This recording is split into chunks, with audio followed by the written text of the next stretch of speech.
আসসালামু আলাইকুম, সবাই কেমন আছেন? আজকে গরুর বড়ি বোনা করব। দেখতেই পাচ্ছেন পরিষ্কার করে নিয়েছি।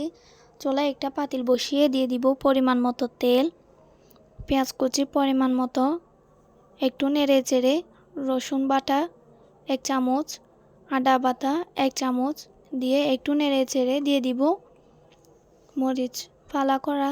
দেখতে পাচ্ছেন হলুদ গুঁড়া 1 চামচ, ধনিয়া গুঁড়া 1 চামচ দিয়ে একটু নেড়ে চেড়ে যাতে মশলাটা পুড়ে না যায় তার জন্য দিয়ে দিব পরিমাণ মতো পানি। দিয়ে দিব গরম মশলা গুঁড়া 1 চামচ,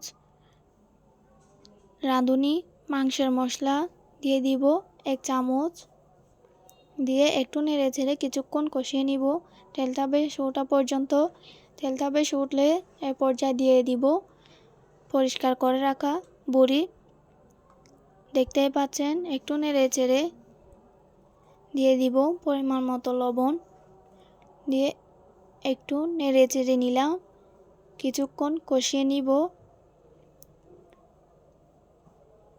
দেখতেই পাচ্ছেন দিয়ে দিব পরিষ্কার করে রাখা আলুগুলোকে ছোট ছোট ভাবে কেটে নিয়েছি। দেখতেই পাচ্ছেন একটু নেড়ে চেড়ে কিছুক্ষণ রান্না করে নেব। দেখুন কিছুক্ষণ রান্না করে নিলাম, কত সুন্দর করে হয়ে গেল। রান্নাটা প্রায় শেষের দিকে দিয়ে দিব ধনিয়া পাতা। দেখতেই পাচ্ছেন কত সুন্দর করে হয়ে গেল। একটু নেড়ে চেড়ে নিলাম।